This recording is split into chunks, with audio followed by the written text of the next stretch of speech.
Γεια σας, γεια σας. Σήμερα θα αναλύσουμε μάλλον τα νυχάκια αυτά εδώ πέρα. Δεν είναι μάλλον η δική μου δουλειά. Ήρθε η κοπέλα για πρώτη φορά. Δεν θέλω να αναλύσω τη δουλειά της προηγούμενης τεχνίτριας. Απλά σας τα δείχνω και από πάνω και από κάτω.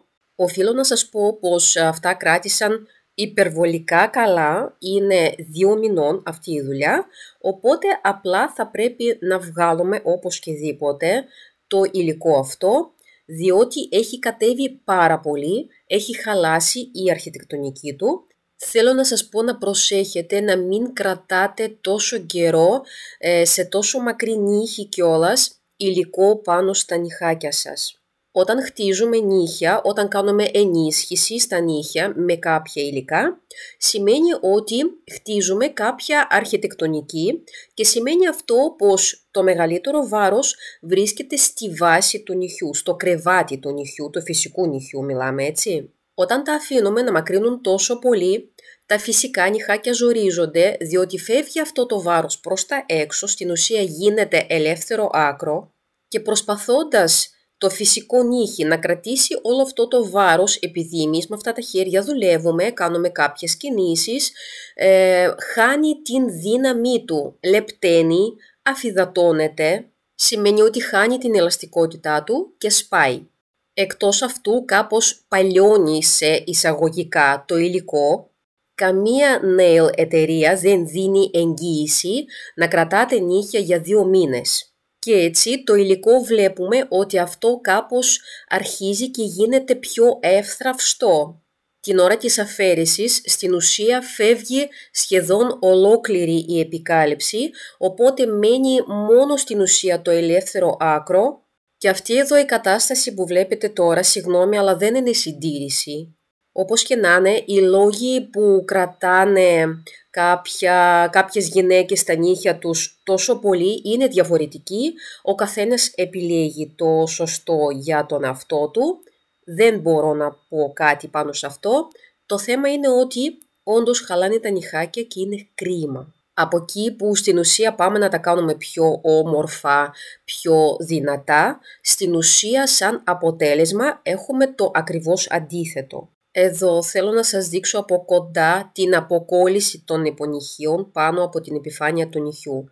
Βλέπετε ότι υπάρχουν κάποια κομμάτια πάνω στο νύχι, εδώ ακριβώς που πατάω. Δεν είναι όμως επονύχια, είναι τραυματισμένα λέπια, σηκωμένα λέπια του νυχιού, τα οποία δεν χρειάζεται να τα ανεβάζουμε κι άλλο προς τα πάνω μαζί με τα επονύχια. Αυτά απλά βλέπετε πως ανέβασα εγώ, ξεκόλλησα τα επονύχια και ήρθα μετά με τη φλόγα και απλά με τις κινήσεις προς το πλάι, όχι προς τα πάνω, έξισα αυτήν εδώ την ατέλεια που υπήρχε. Να είναι λία αυτή η περιοχή. Βέβαια εντάξει, αυτή τη στιγμή στην ουσία πήραμε την πάνω στρώση κάπως του νυχιού, δεν πειράζει, είναι ένα μικρό κομμάτι το οποίο δεν μπορεί να μας βλάψει τόσο πολύ. Πάμε με τη φρέζα τώρα προς την άλλη κατεύθυνση, προς την άλλη πλευρά και βλέπετε ότι πλέον έχει ανοίξει η τσέπη πάρα πολύ καλά και υπάρχει ολόκληρη σπηλιά εκεί μέσα, την οποία θα πρέπει να την καθαρίσουμε. Ξέρουν τα κορίτσια από το καθαρό μανικιούρ, από το σεμινάριο, πρώτα καθαρίζουμε το νυχάκι από κάτω, τον πάτο και μετά το ταβάνι. Από εκεί και πέρα ό,τι σηκώνεται παίρνουμε με την πύλια. Μπορούμε να σταματήσουμε ως εδώ, εγώ όμως κάνω λίανση συνήθως, ξαναπερνάω με τη φλόγα κάποιες περιοχές που δεν μου αρέσουν και το αποτέλεσμα είναι αυτό. Και βλέπουμε ότι το νύχι είναι υπερβολικά άσπρο, το φυσικό νύχι έχει αφυδατωθεί και θέλει οπωσδήποτε να περάσουμε μία στρώση και καλύτερα 2 της ελαστικής βάσης.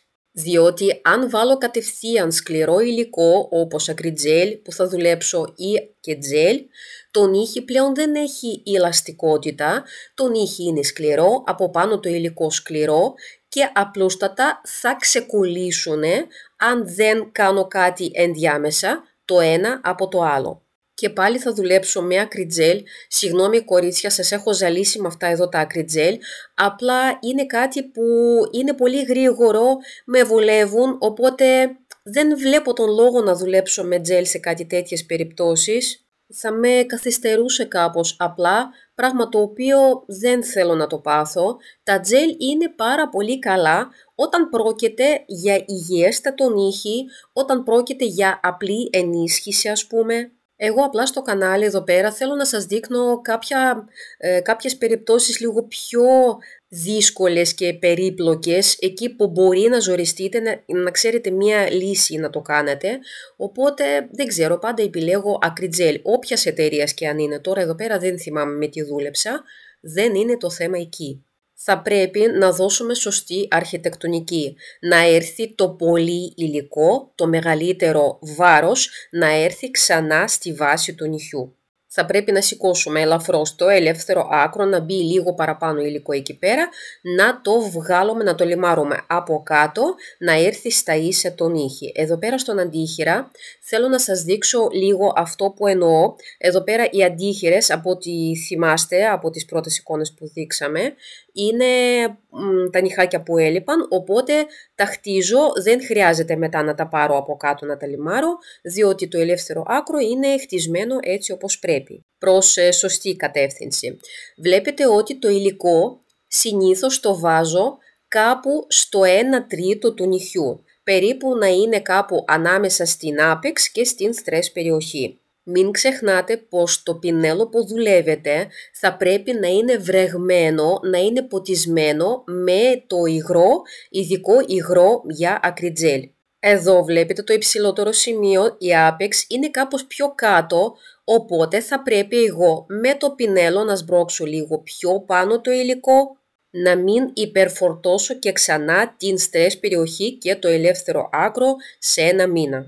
Το ακριτζέλ το δουλεύω κατευθείαν και στα 4 νυχάκια. Όταν βλέπετε ότι το ακριτζέλ σας είναι λίγο πιο ρευστό, καλό είναι να δουλεύετε ή 1-1 ή 2-2 τα νυχάκια, όπως και δίποτε τους αντίχειρες δουλεύουμε μεμονωμένα, μπαίνουν μόνοι τους στο φορνάκι. Μην προσπαθείτε να βάλετε, να χώσετε όλο το χέρι στο φορνάκι, είναι αδύνατον. Δουλέψτε 4 στο ένα χέρι, 4 στο άλλο χέρι και μεμονωμένα χώρια τους αντίχειρες και στα 2 χέρια μαζί να μπαίνουν οι αντίχειρες. Και το ακριτζέλ και το πολυτζέλ και το τζέλ και το ημιμόνιμο, όλα πρέπει να τα πολυμερίζουμε για σωστή ώρα, εξαρτάται από το φορνάκι σας. Αν τα πολυμερίσετε παραπάνω χρόνο, δεν πειράζει. Μην κάνετε λιγότερο χρόνο, διότι πειράζει αυτό. Δεν μπορεί να κρατήσει το υλικό που δεν έχει πολυμεριστεί πλήρης.